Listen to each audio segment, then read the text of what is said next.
só ver se eu não tenho uma outra aula aqui. É essa daqui mesmo, farmacoterapia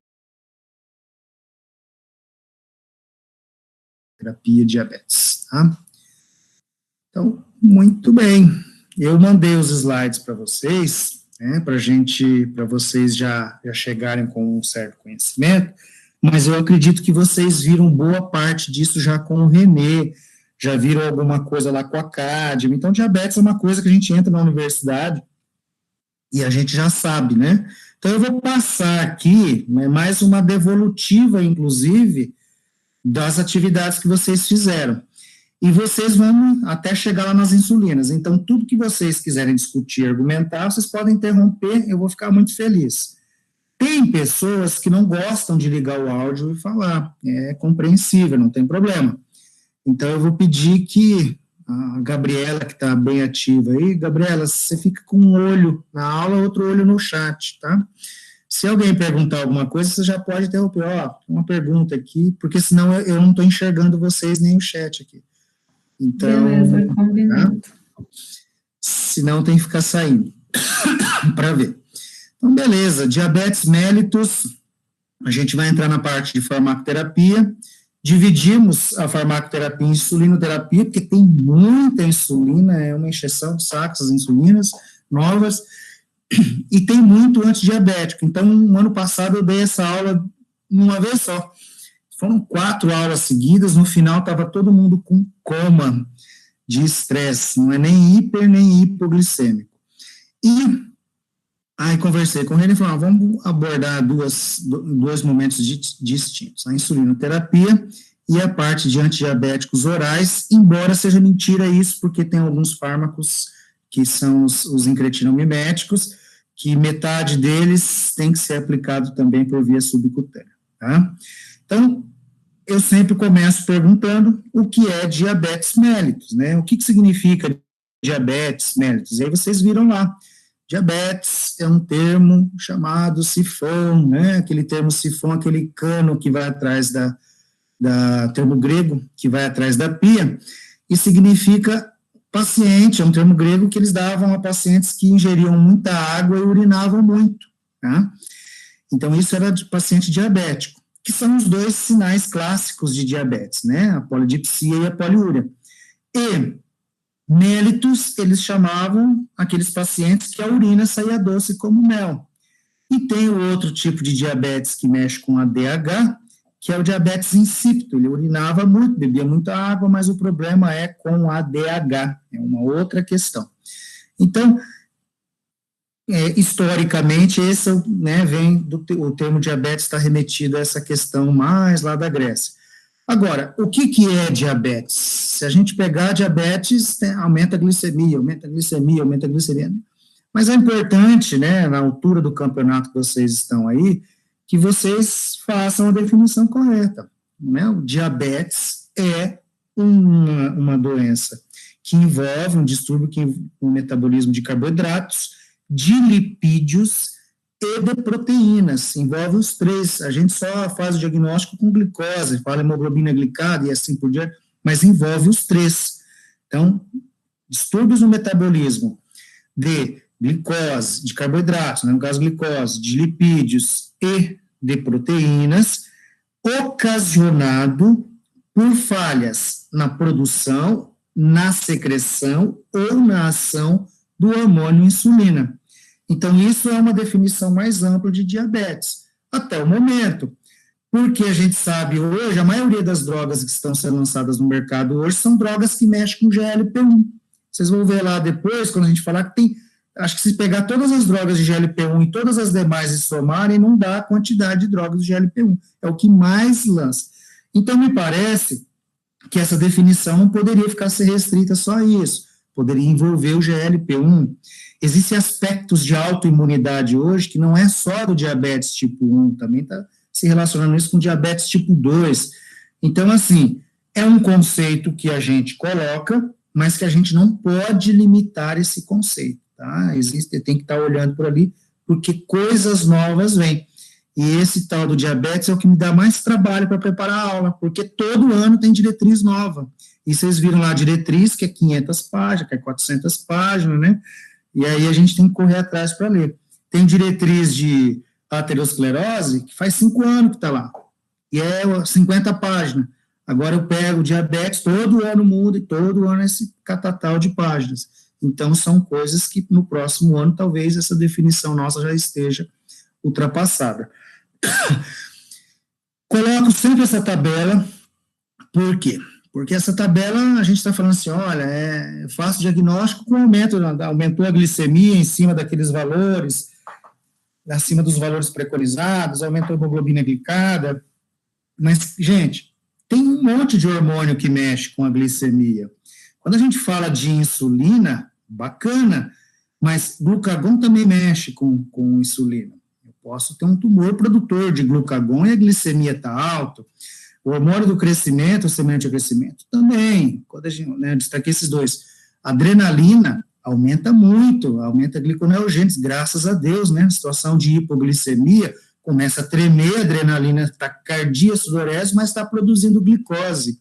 Isso é bastante importante. Cortisol, o próprio GLP-1, que eu já havia colocado, a produção no pâncreas, enfim. Então, veja, eu tenho vários hormônios que mexem com a glicemia. Então, por isso que eu quis colocar lá para vocês, que vocês me detalhassem a função de cada um.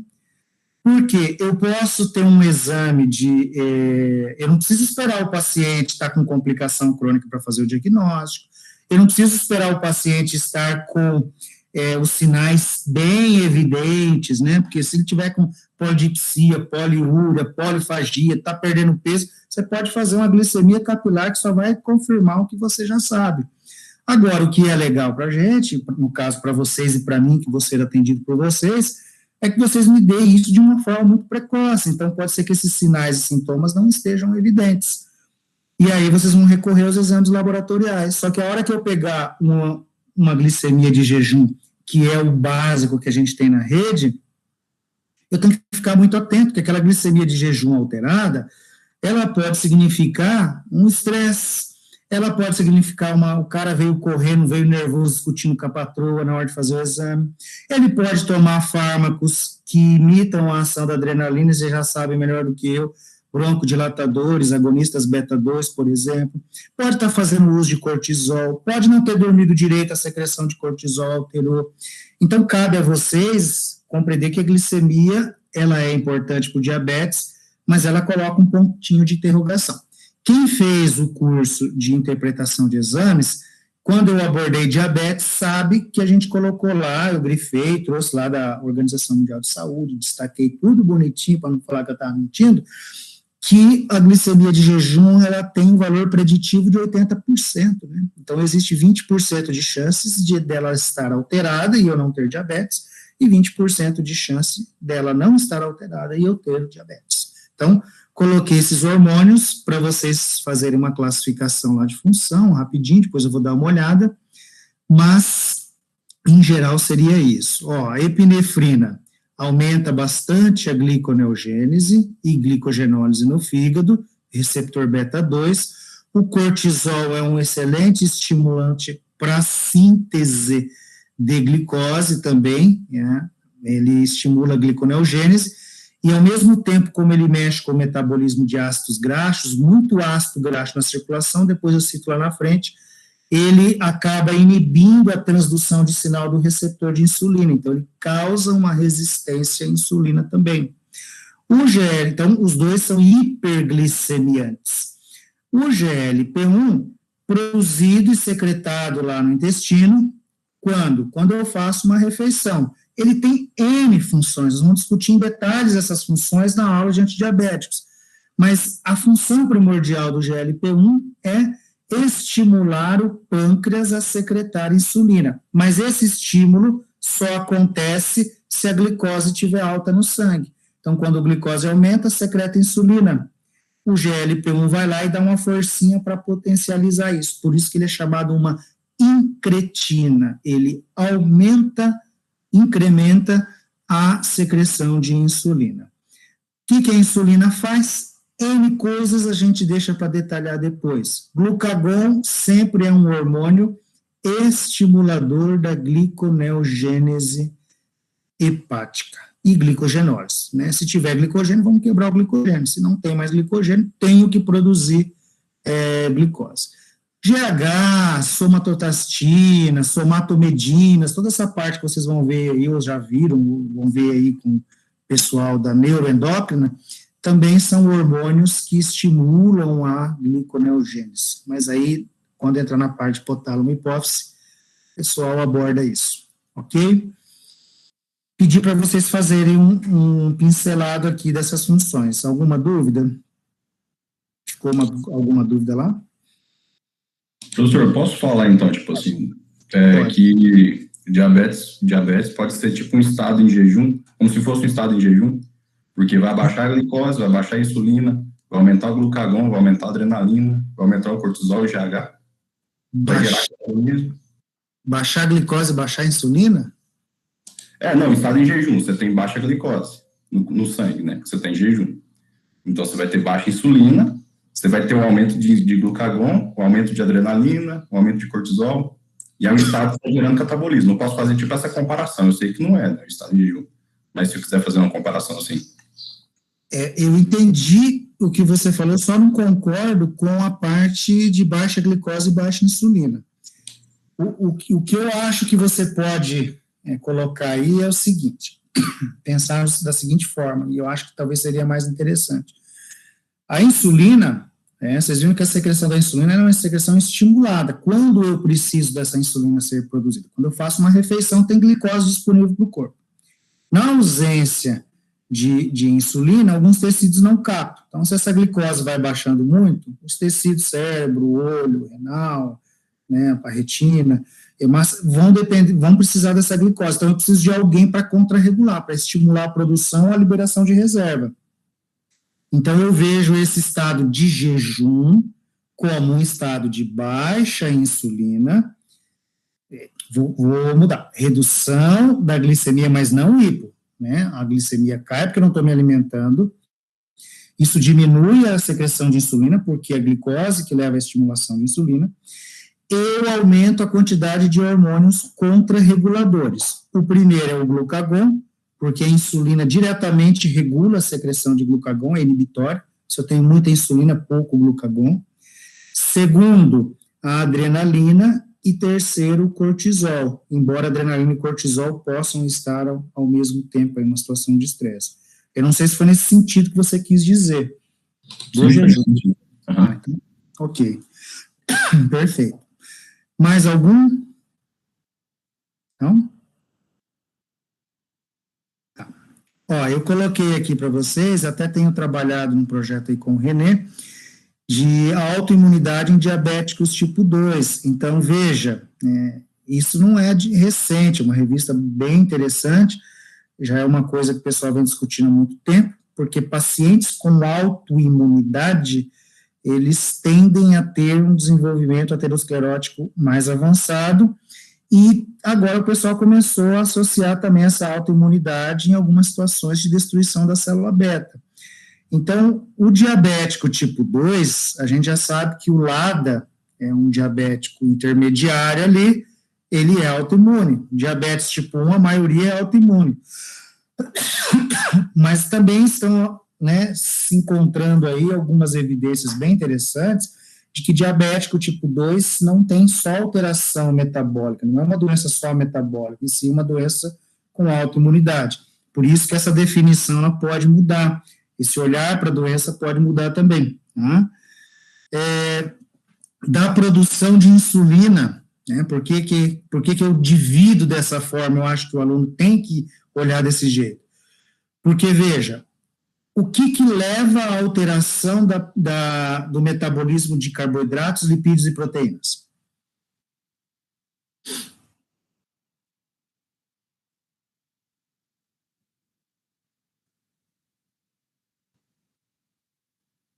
Pode repetir a pergunta, por favor? Posso. O que leva à alteração do metabolismo de carboidratos, de lipídios e de proteínas? O estado nutricional pode ser também levado em conta? Do diabetes. Considerando o diabetes, o que vai fazer com que eu tenha alteração no metabolismo de carboidrato, lipídio e proteína? Considerando que é diabetes. Tudo, a insulina, então. O que da insulina? A insulina, ela gera anabolismo, né? Então, ela vai aumentar o glicogênio, vai aumentar a síntese lipídica, vai aumentar a síntese proteica. Tá. Se tiver... Beleza, a insulina está fazendo isso. Mas o que tem que acontecer com a insulina para gerar essas consequências? Ela tem que ser ativada, né? A secreção, prof? Eu tenho que produzir insulina. Vocês concordam? Eu tenho que produzir insulina, porque se eu não produzir insulina, eu vou ter alteração. Eu tenho que produzir a insulina, mas depois eu tenho que secretar, porque não adianta a minha célula beta produzir e não secretar. Eu vou ter as alterações do mesmo jeito. E ela, como vocês colocaram, tem que ter ação. Então não adianta eu produzir, não adianta eu secretar maravilhosamente bem, se ela chega no tecido para fazer efeito e ela não tem efeito, ou o efeito é reduzido. Então as falhas é produção ou secreção ou ação da insulina. Normalmente o problema é com a produção e com a secreção. Com a ação. Os defeitos na secreção geralmente são de origem genética, ou uso de medicamento. Mas, enfim, o que está gerando tudo aquilo que eu estou vendo? É problema na produção, é problema na secreção, é problema na ação.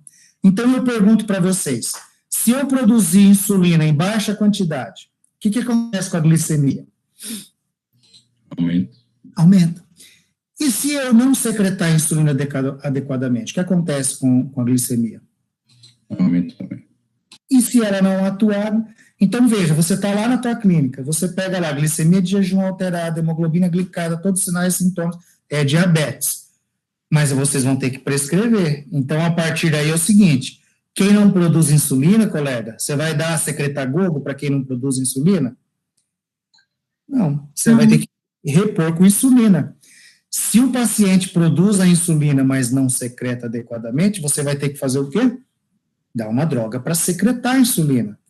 Agora, pode ser que ele está produzindo e secretando um monte, não adianta sair lá no pâncreas, forçar o pâncreas a secretar mais. O problema está na ação, você vai ter que dar um tipo de medicamento sensibilizante. Então, o que eu quero, assim, o que eu gosto de direcionar aqui é isso. Bom, se o meu problema é na produção, como é que se produz insulina?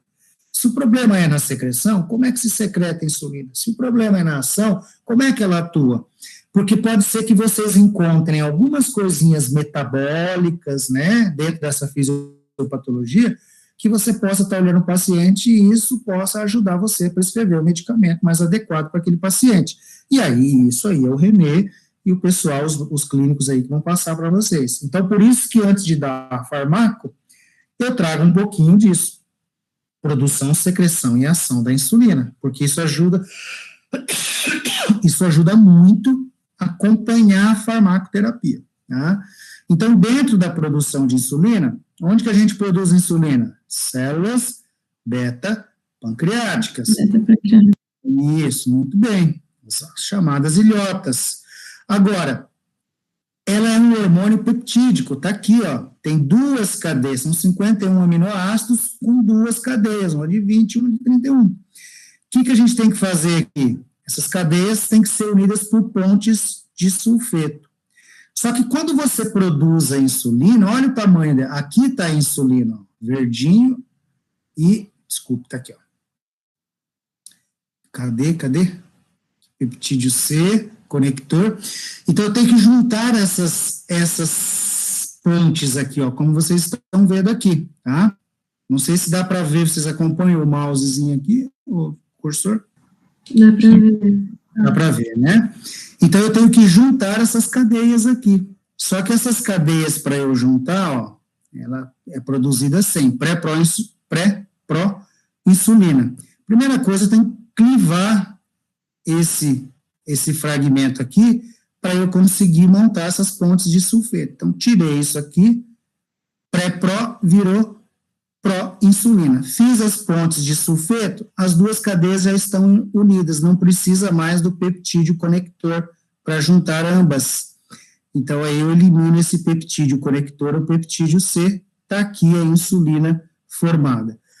O problema é que eu formo isso lá no pâncreas, né, dentro das vesículas, expressei, vou formar isso dentro das vesículas, a clivagem vai acontecer dentro das vesículas, então, quando eu tiver exocitose, eu vou liberar sempre uma molécula de insulina e uma molécula de peptídeo C.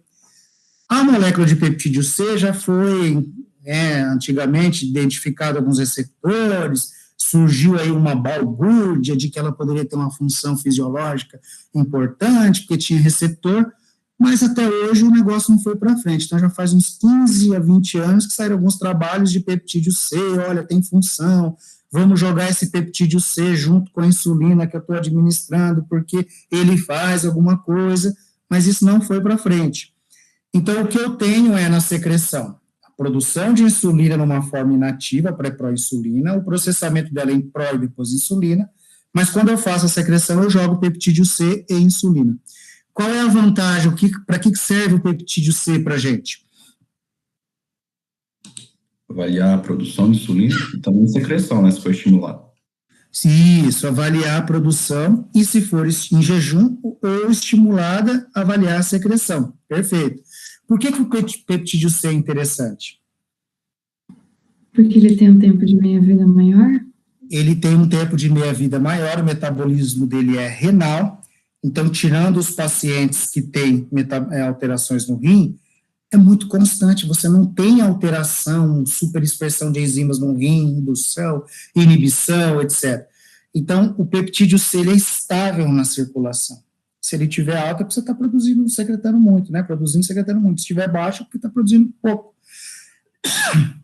A insulina não, a insulina tem uma ação, um metabolismo hepático, que é um metabolismo bastante variável, o tempo de meia-vida é extremamente curto, em geral a gente coloca 5 minutos, mas é de 3 a 5 minutos.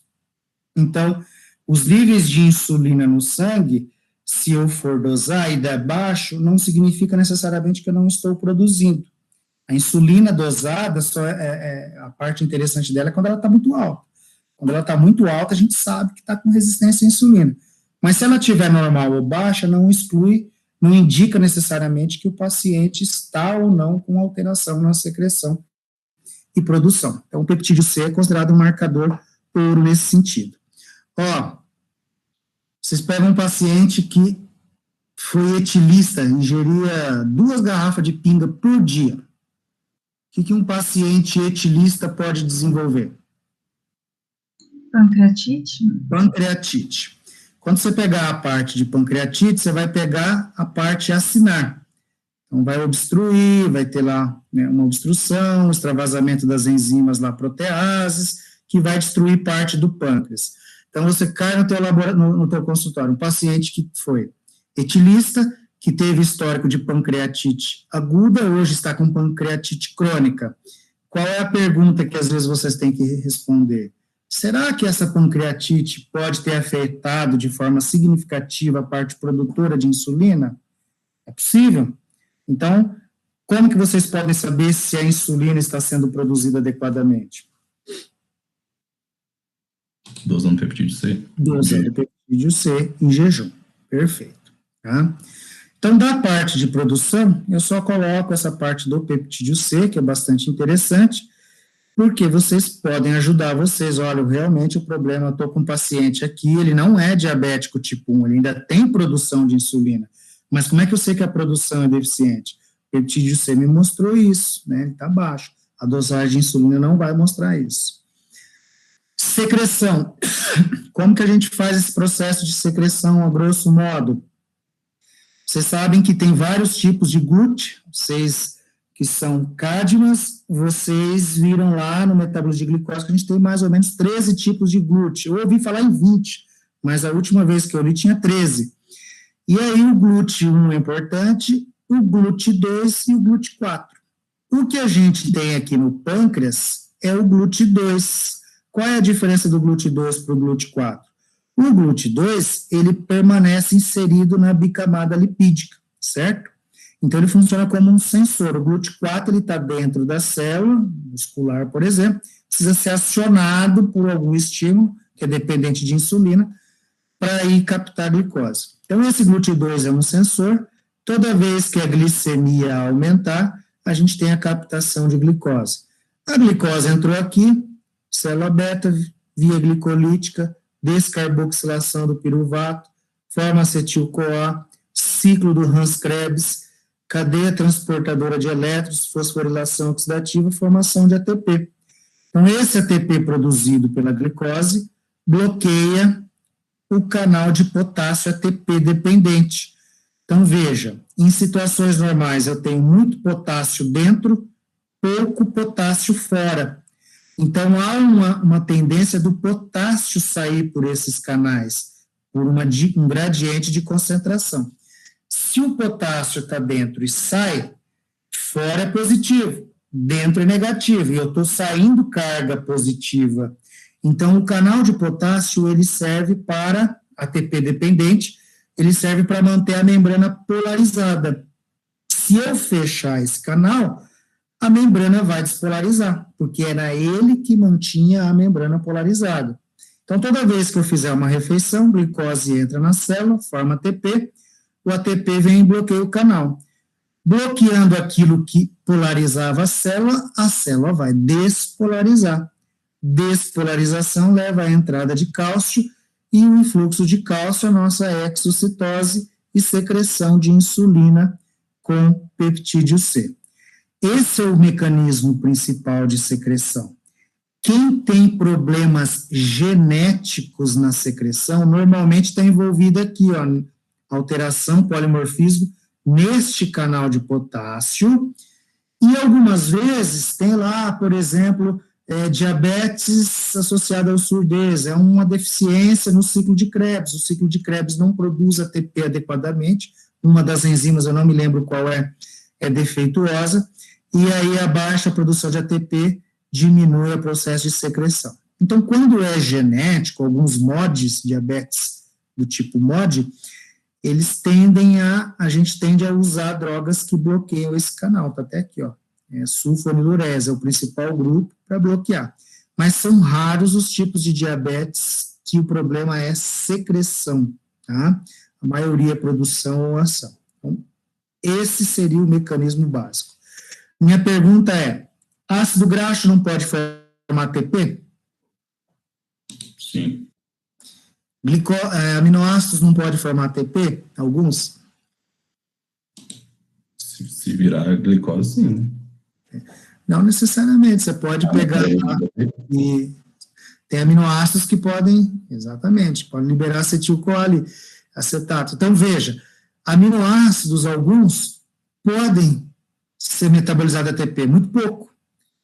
Ácidos graxos podem ser metabolizados em ATP, mas ácido graxo, vocês viram, tem que entrar o ácido graxo, tem que, a hora que ele entra, já junta com CoA, passa pelo ciclo do Lime, tem que levar para via carnitina, para a mitocôndria, então é um processo demorado.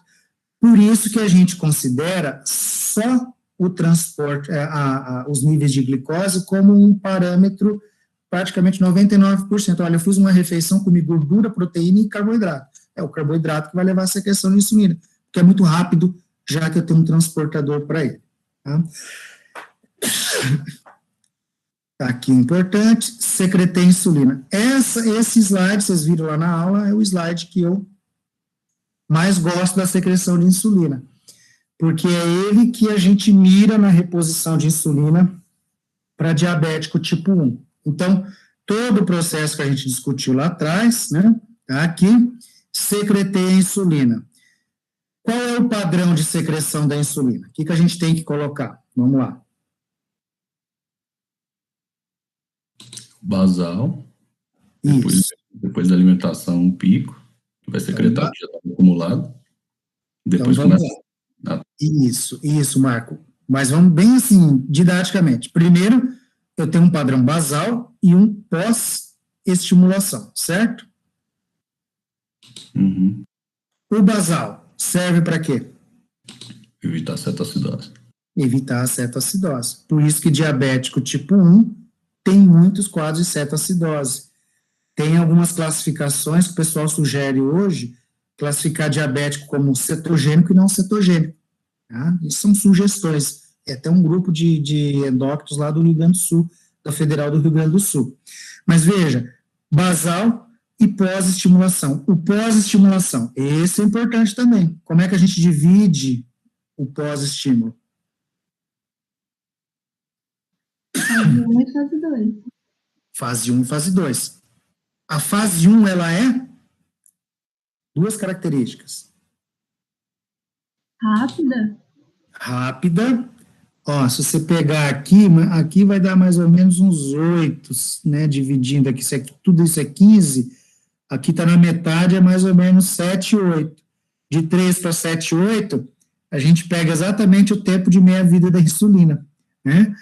Agora, ela é rápida e ela é mais o quê?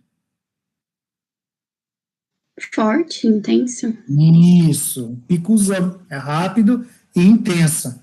Porque ela representa o quê, jovens? A reserva.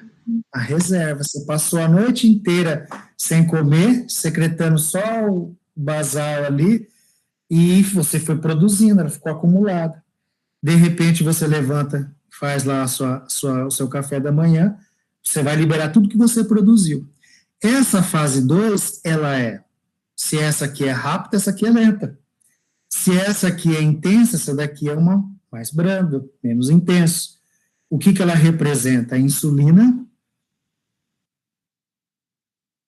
A fase 2 é que está sendo produzida. Sintetizada. Então, é isso que vocês têm que ter em mente.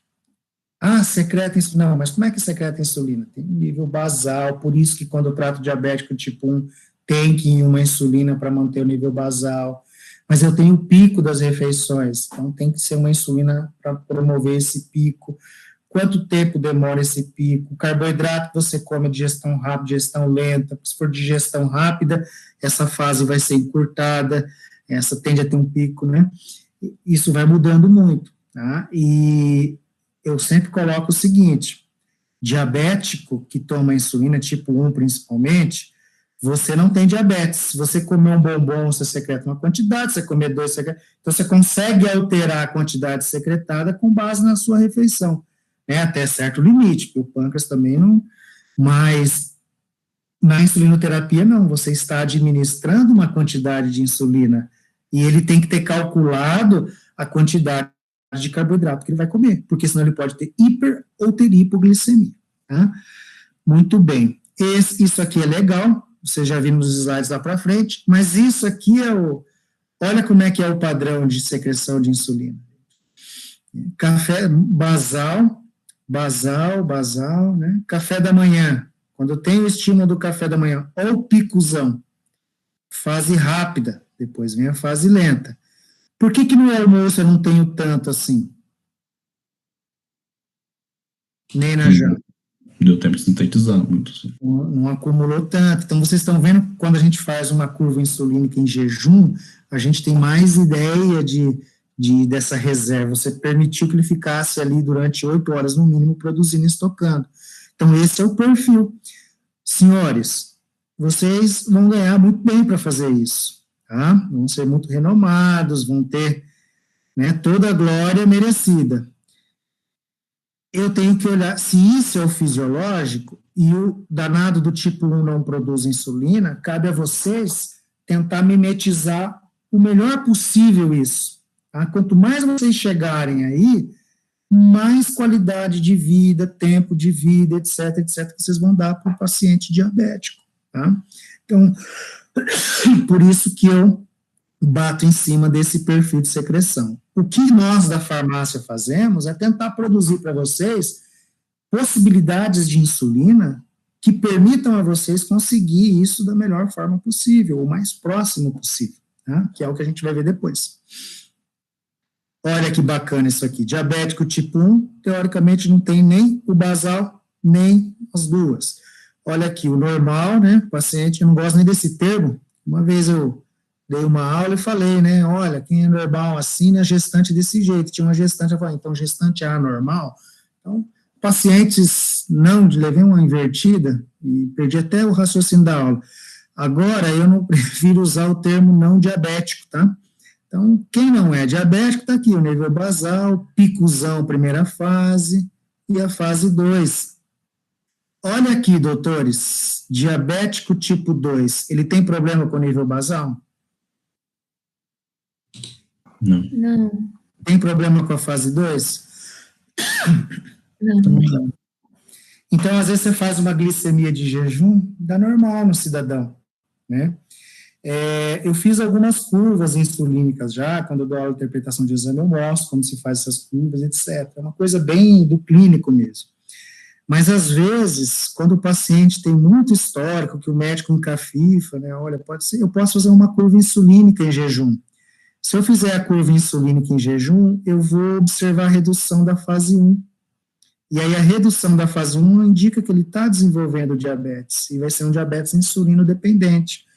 Muitas vezes acontece de fazer o tratamento, o Renê vai até falar isso com vocês, isso é muito comum com vocês, você já falou, de olhar para o paciente, ele não é obeso, não tem resistência à insulina, está com problema na secreção, e jogar o antidiabético oral, o secretagogo. Mas o problema dele era a produção. E aí, quando joga esse secretagogo, ele estava produzindo menos, o secretagogo só vai ajudando a destruir a célula beta, que vai sobrecarregando ela na produção. Então, ele acaba saindo de um diabético que só precisava complementar a insulina, um diabético totalmente insulino dependente. Tá? Ok? Prof, o nível basal, o que faz a célula beta pancreática ficar produzindo esse nível basal de insulina? Eu vou responder com uma pergunta. Quem falou comigo? A Giovana. Giovana, qual é o principal estímulo para secretar insulina? Hiperglicemia. Isso. Quando você está em jejum, a tua glicemia zera? Não. Não. Você tem um pouquinho de glicose. Esse pouquinho de glicose está entrando no pâncreas e está estimulando proporcionalmente uma secreção baixa. Eu tenho pouca glicose, vou secretar só um pouco. Pouca glicose, vou secretar só um pouco. Ok? Entendi. Então, o basal é mantido por essa glicemia de jejum. Tá? Vamos lá. O fígado depende de glicose, de insulina para captar glicose?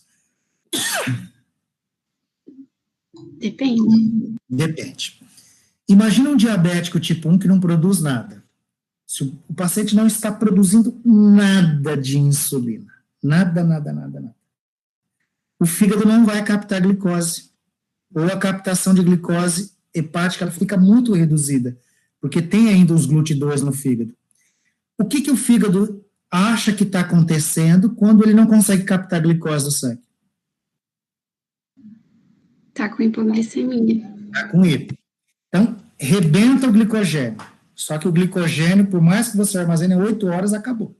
Mandou glicose para fora. Tá? Acabou o glicogênio. O que o fígado vai começar a fazer? Quebrar.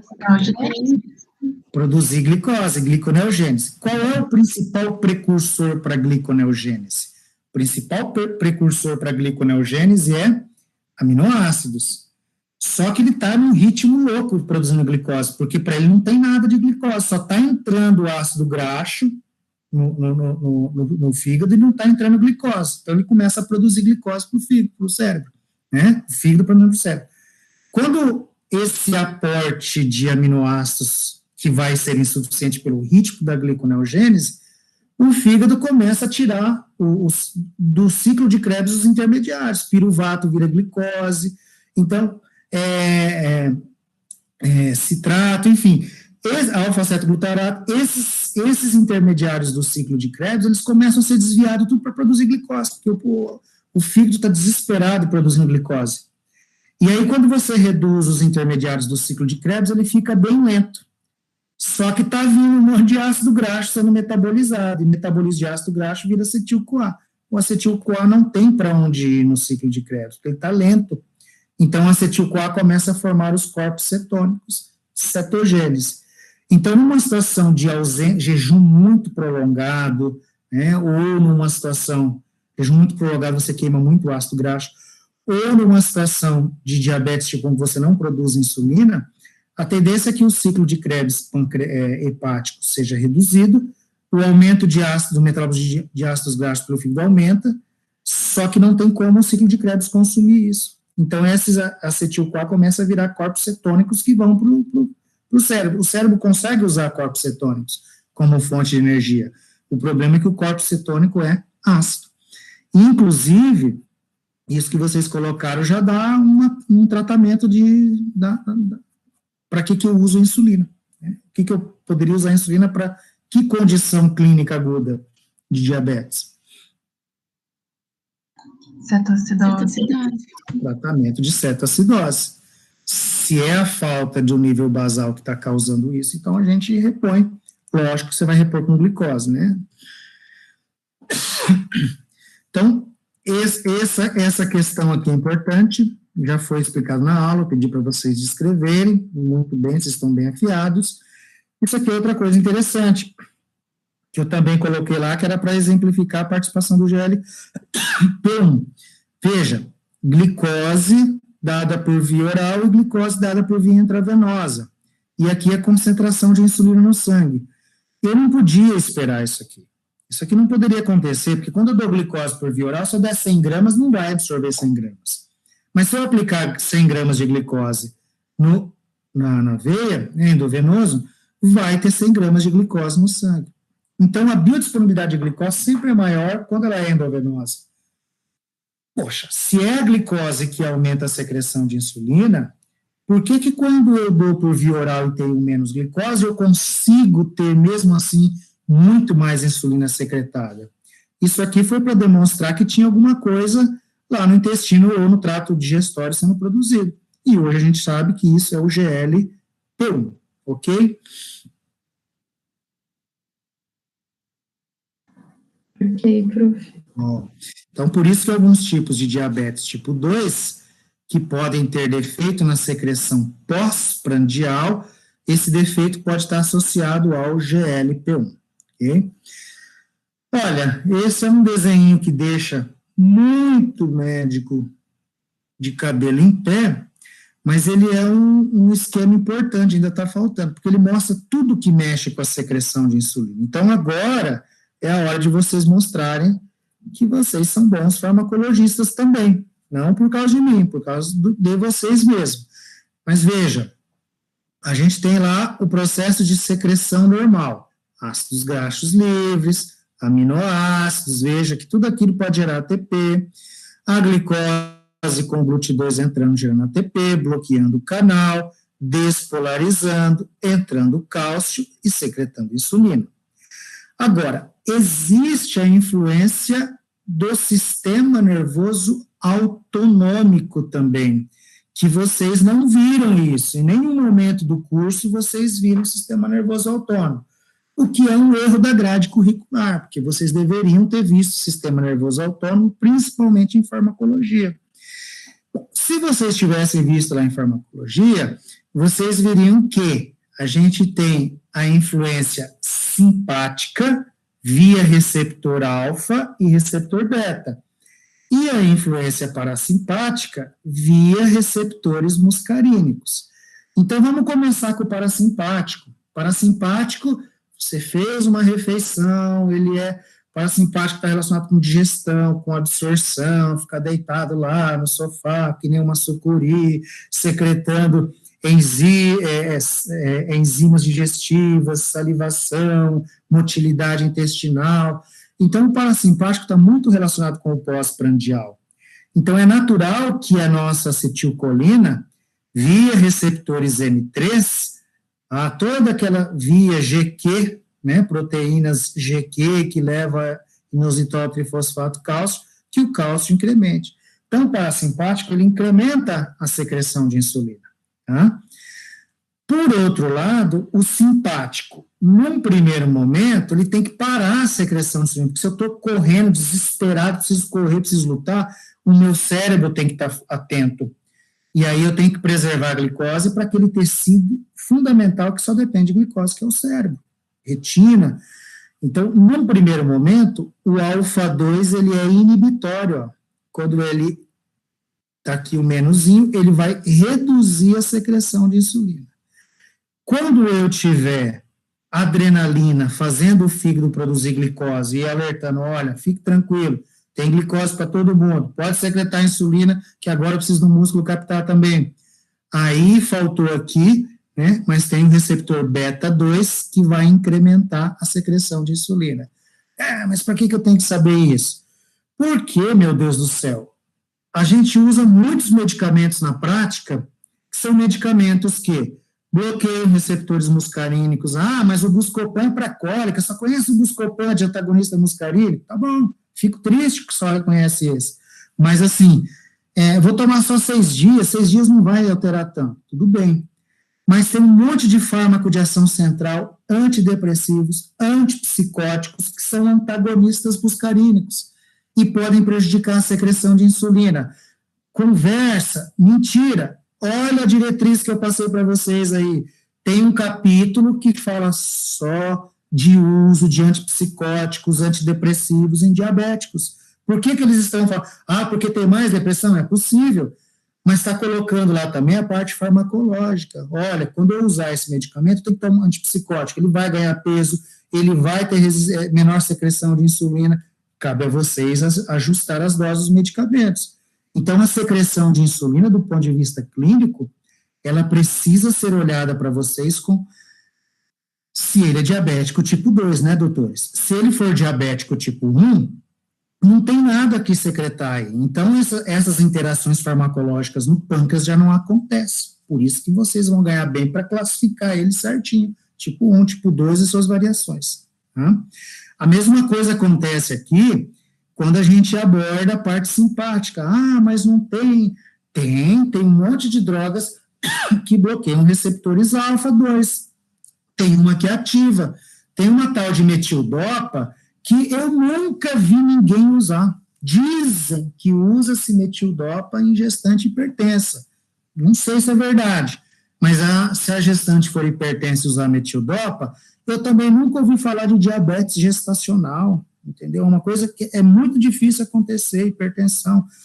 Poxa, o medicamento, se ela já tinha diabetes, né, um diabetes pré-gestacional, e está usando um fármaco para hipertensão ali, de repente não é a insulina que não está fazendo efeito, o problema é que o que ela secretava não está secretando do mesmo jeito, vai ter que aumentar um pouquinho da dose. Enfim, para isso vocês vão ganhar muito bem para fazer esse diagnóstico, fazer essa avaliação. O que eu quero que vocês olhem é que vocês, eu fico assim às vezes um pouquinho, sempre com ponto de interrogação.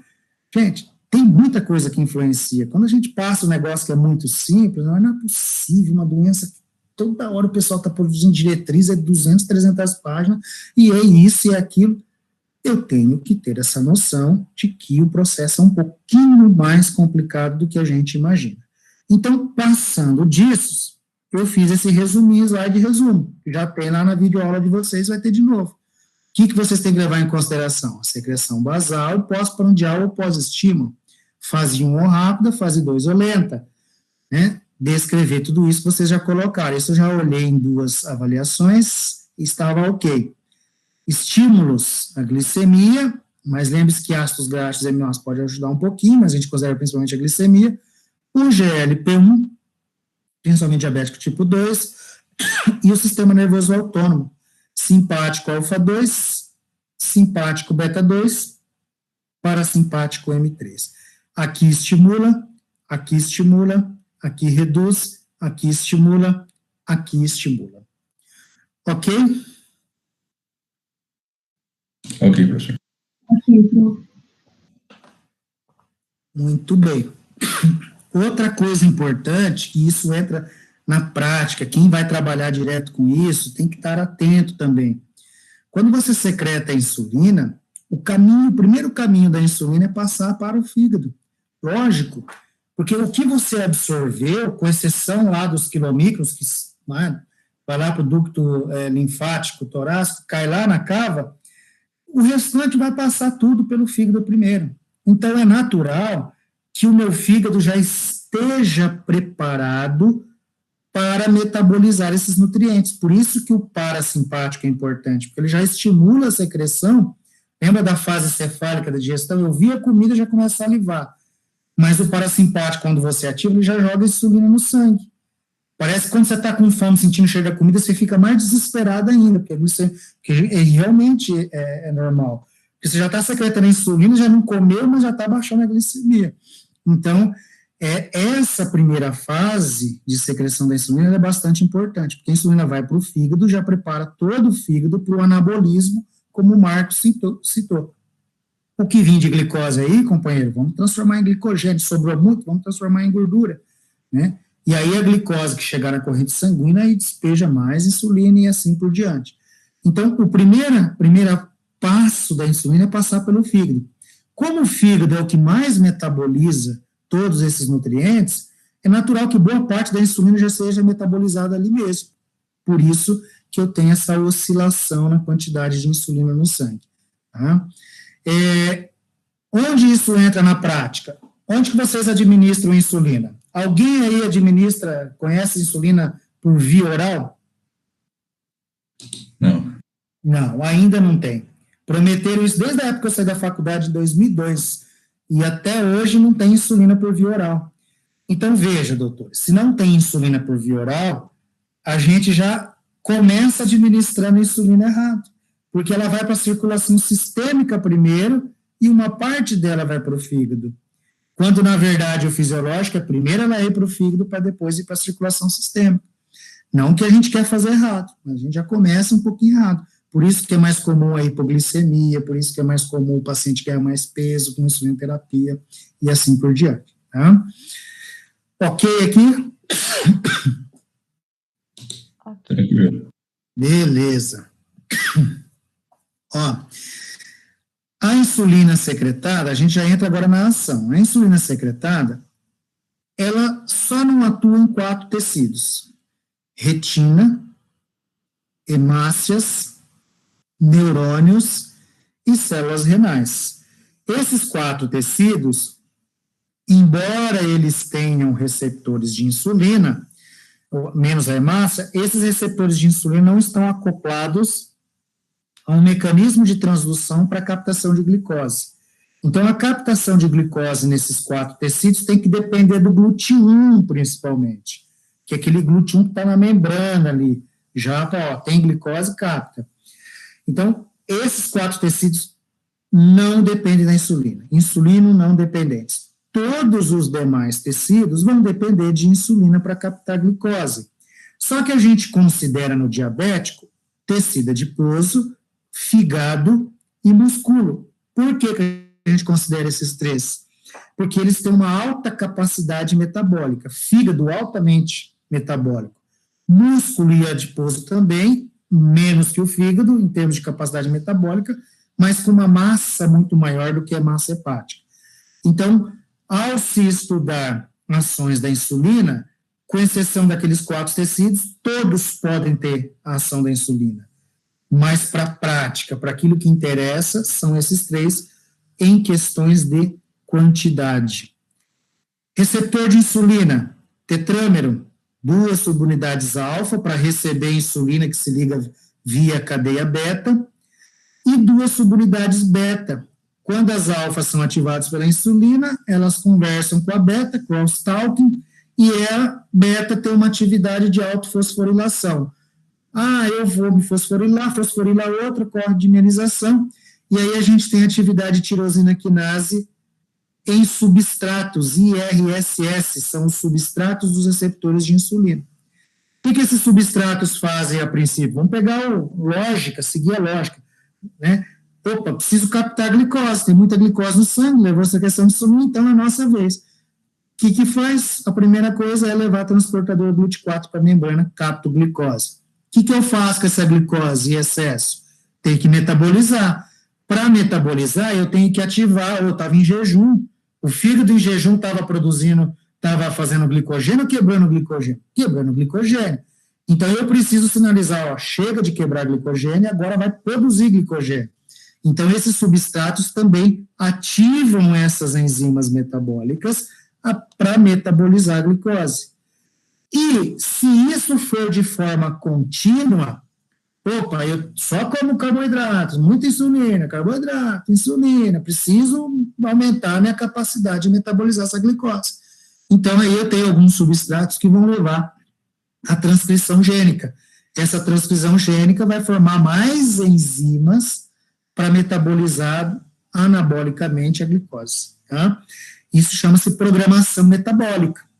Se eu tenho faço um regime, pouco carboidrato, 6 meses, então o meu corpo não está programado para reservar, ele está programado para gastar, para quebrar, porque eu estou comendo pouca fonte calórica ali, carboidrato.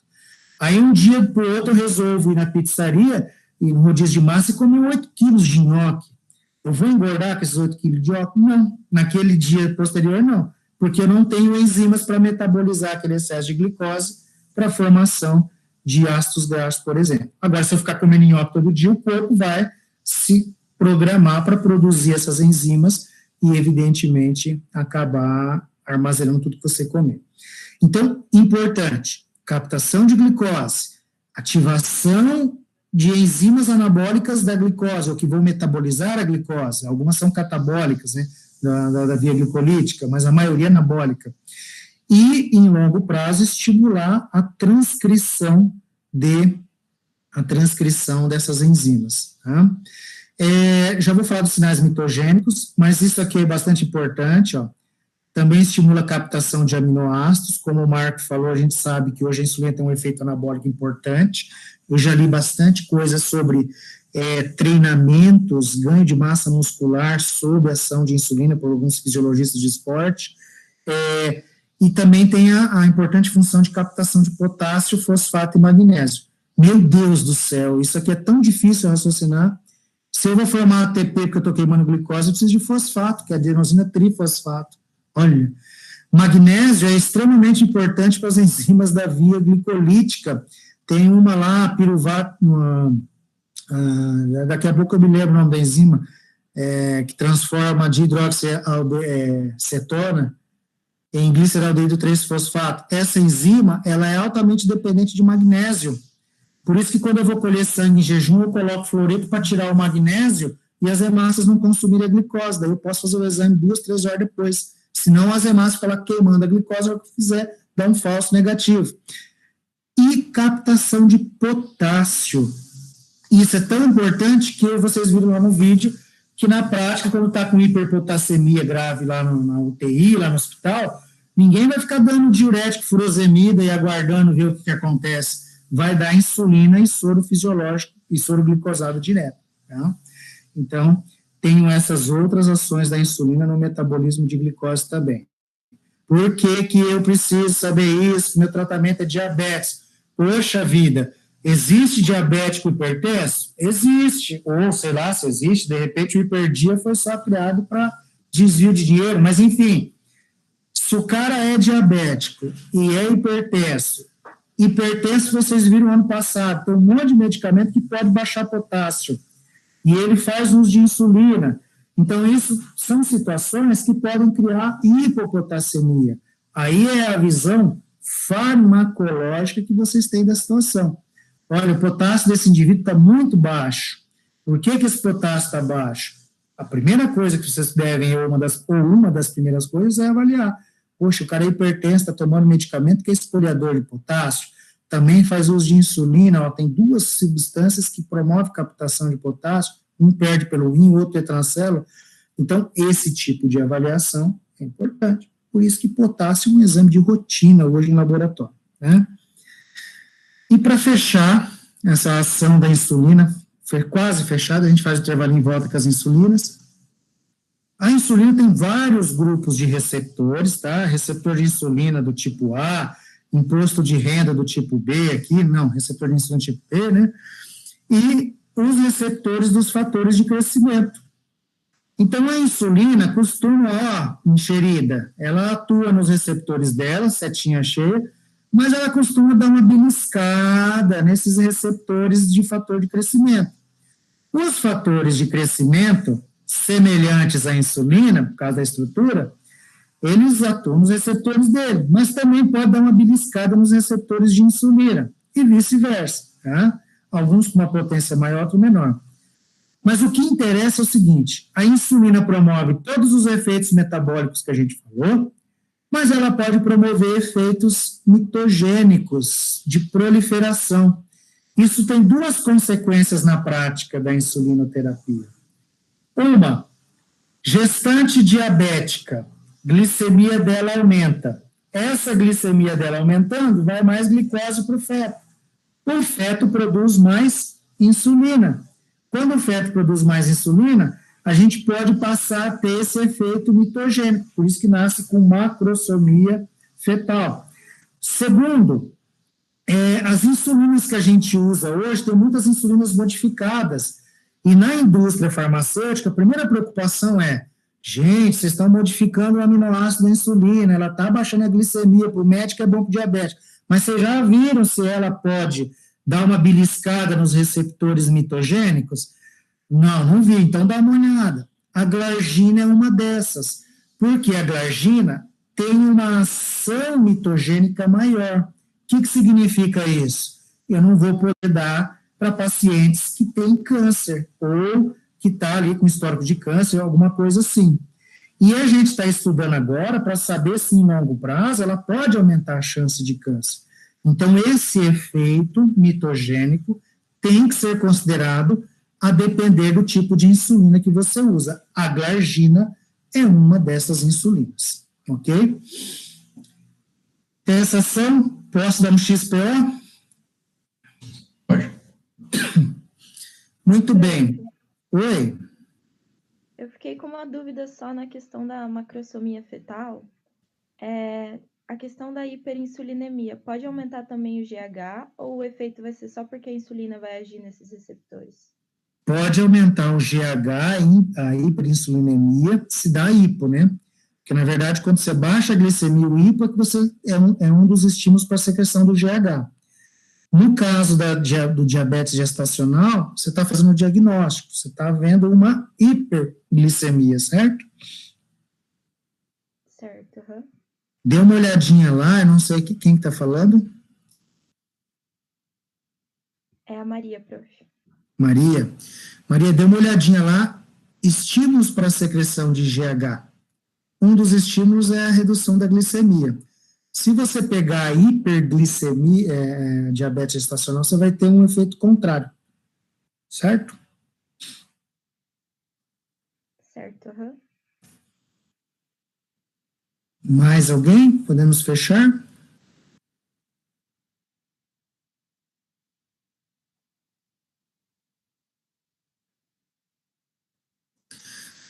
Ação da insulina na lipase lipoproteica. A gente vai ter umas aulas aí de dislipidemias. A lipase lipoproteica, ela é uma enzima que ela tira triglicerídeos de quilomicrons e VLDL.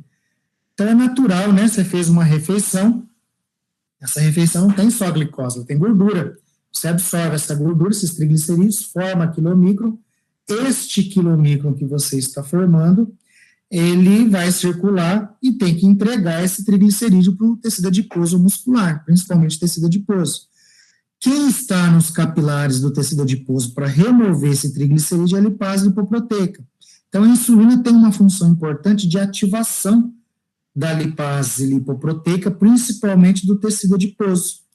Então, problemas com insulina pode reduzir a atividade dessa enzima e, ao reduzir a atividade dessa enzima, os triglicerídeos permanecerem na circulação. Triglicerídeo alto na circulação, vocês vão ver em outra aula, geralmente está associado a um HDL baixo. E isso a gente chama de risco cardiometabólico, que é algo bastante comum para paciente diabético. Tá? Ok? Ok. Muito bem. Então, coloquei aqui os efeitos básicos, resumindo a insulina. O que a insulina faz com a gliconeogênese hepática? Diminui. Diminui, menuzinho na frente. Com a cetogênese? Diminui também. Diminui. Glicogênese? Aumenta. Aumenta. Lipogênese? Aumenta também. Aumenta também. Músculo esquelético? Glicogênese? Aumenta. Síntese proteica? Também. Tecido adiposo? Aumenta depois. Aumenta. Metabolismo de potássio? Vai levar uma hipopotassemia. Isso, reduz potássio sérico, metabolismo de triglicerídeo, Reduz aumenta. Efeitos mitogênicos, a gente fica só preocupado lá com as insulinas, os análogos de insulina, né, que são os, porque eu posso ter um aumento da atividade mitogênica, tá? Ok? Maria... Desculpa, o senhor disse que triglicerídeos aumenta com a ação da insulina? Diminui, né? Opa, diminui. No diabético ele aumenta. Perfeito. Triglicerídeo sérico diminui. No diabético, com as falhas da insulina, ele aumenta. Maria, deixa eu só colocar aqui. Eu coloquei desse efeito da gestante. Você está falando do efeito do feto, né? Então, eu coloquei lá na gestante.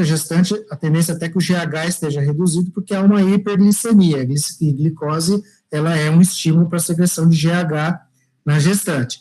Mas a glicose no feto vai levar a um aumento da secreção de insulina. Esse aumento da secreção de insulina pode ativar esses receptores mitogênicos, mas também causar uma certa hipoglicemia no feto. E essa hipoglicemia levaria ao aumento de GH, que também é um dos fatores, talvez o principal, para macrosomia. Muito bem.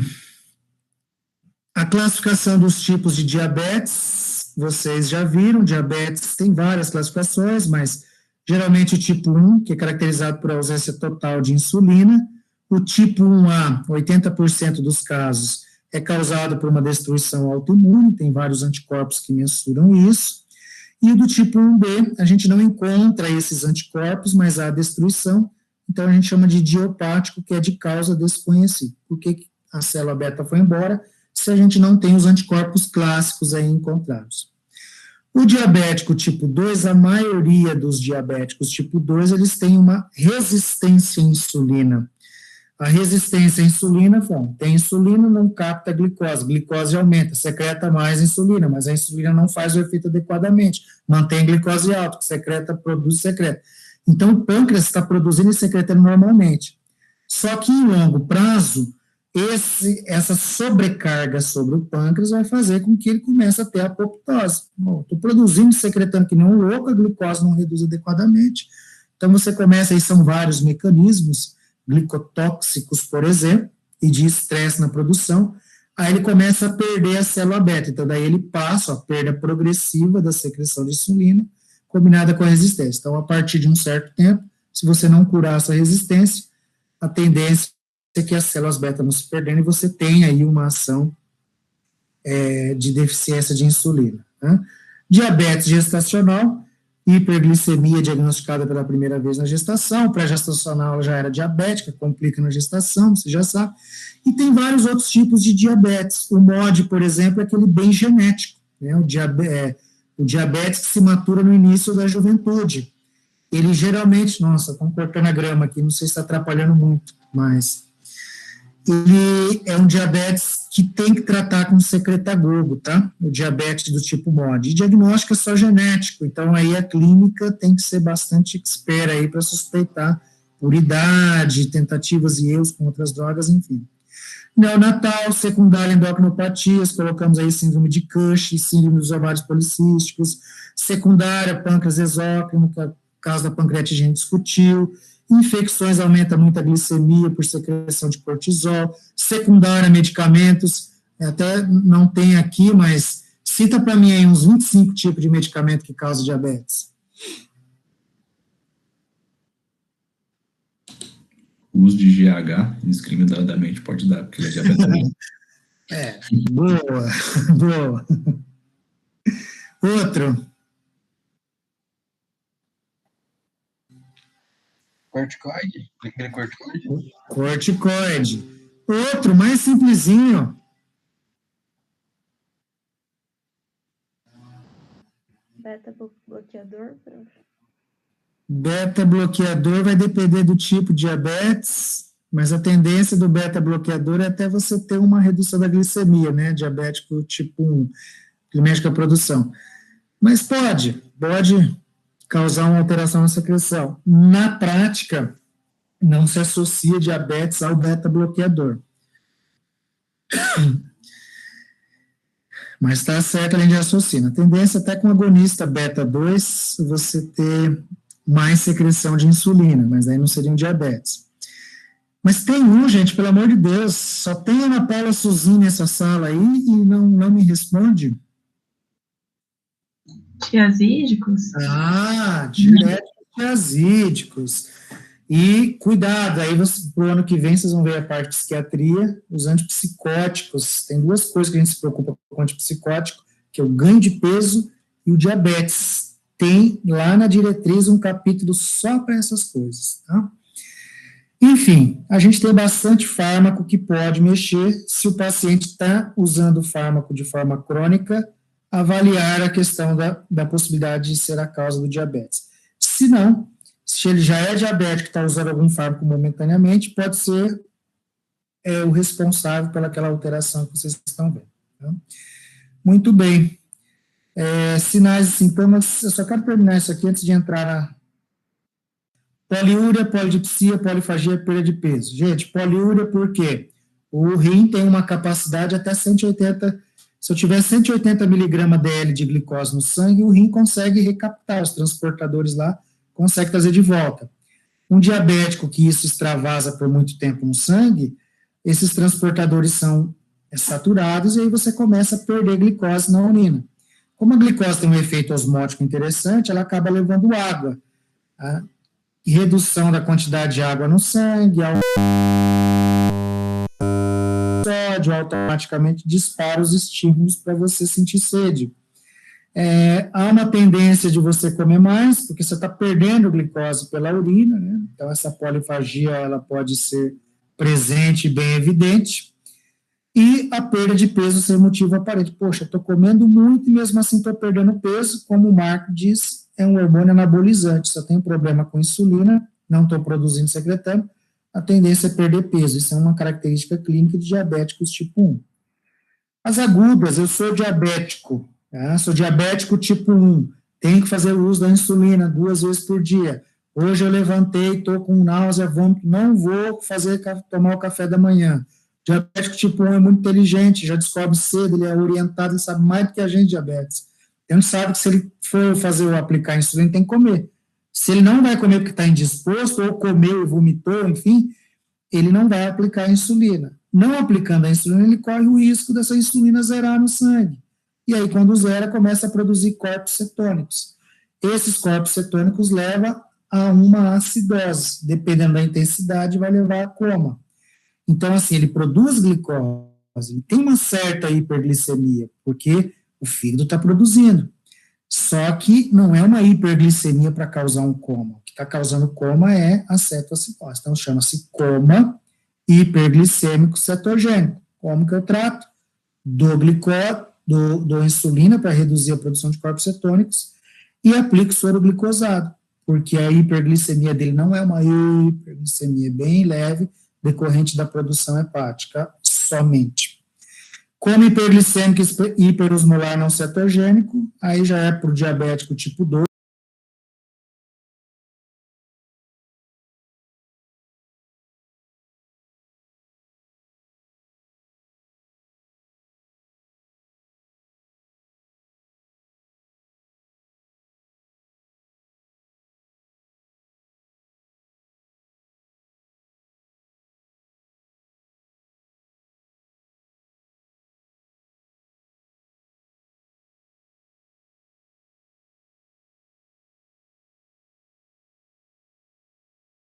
Não é uma hiperglicemia para causar um coma. O que está causando coma é a cetoacidose. Então, chama-se coma hiperglicêmico cetogênico. Como que eu trato?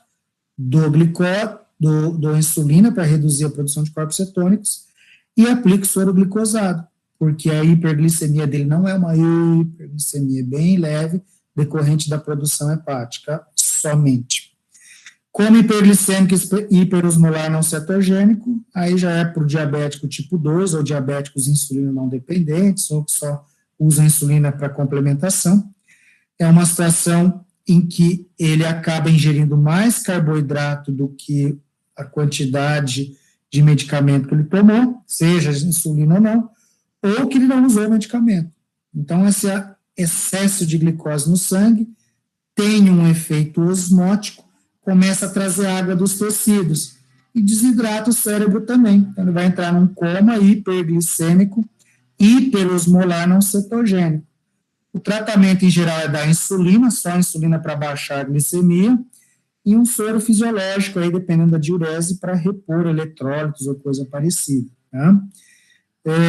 Crônicas microvasculares, então, excesso de glicose por alguns mecanismos que não vêm ao caso aqui, porque vocês devem ter visto isso na clínica, na endócrino com o René, mas esse excesso de glicose vai acabar entrando nesses tecidos que não dependem da insulina, retina, néfron, neurônios periféricos, hemácias, e tem vários mecanismos, um deles é glicar proteínas ali dentro. Quando glica essas proteínas, elas perdem a sua função, perdendo a função, há mecanismos de apoptose, outros, transformação de glicose em açúcares mais osmóticos, a entrada de água, enfim. As complicações desses tecidos são referentes exatamente ao excesso de glicose, que entra em demasia, já que não há o controle pela insulina da entrada de glicose nesses tecidos.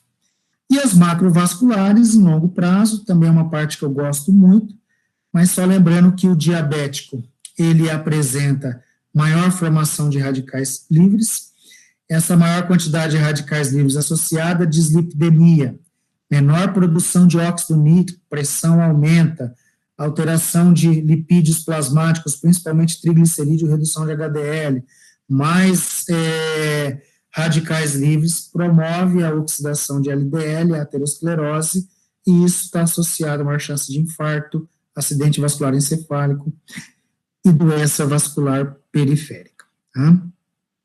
Isso aqui é só um estudo que eu gosto bastante, bem interessante, quem tiver um tempinho e quiser ler. Ele é um estudo da Circulation, uma revista muito importante, ele mostra a evolução ao longo dos anos do controle da hemoglobina glicada. Então, mesmo pacientes diabéticos, tendo hoje aquele controle que nós entendemos ser ideal, né, aquelas metas, vai depender muito do paciente, mas em geral abaixo de 6% de hemoglobina glicada, ele mostra que esses pacientes, não diabéticos e diabéticos, a tendência é que diabéticos tenham ainda mais chances de infarto agudo do miocárdio, tá? Acidente vascular encefálico, amputação e doença estágio renal, doença renal. Essas chances maiores mostram que o diagnóstico precoce, alguns trabalham com a ideia de que essa hiperglicemia pode aumentar o estado de transcrição da proteínas, citocinas inflamatórias, existem muitas hipóteses aí, mas até se comprovar essas hipóteses, o que a gente tem de verdadeiro é que o diabético, por mais que você faça, por mais que ele controle, por mais que esteja do jeito que você quer, ele ainda vai ter mais chance dessas complicações. Então, o diagnóstico precoce sempre é o mais importante e o tratamento adequado mais ainda, né? E aí é com vocês. Então, vamos fazer um intervalinho, só tomar uma aguinha, e aí a gente volta para discutir só essas insulinas aqui, essa parte aqui de terapia com medicamentos, a gente vê na próxima semana, ok? Dúvidas até aqui? Acho que não, né? Vocês já tinham feito o trabalho em assistir a aula, boa parte se repete. Acho que tudo certo, prof. Então, beleza. Vamos fazer um intervalinho, 9h30. 15 para as 10, podemos voltar? A gente termina até umas 11 no máximo. Beleza. Beleza, ok.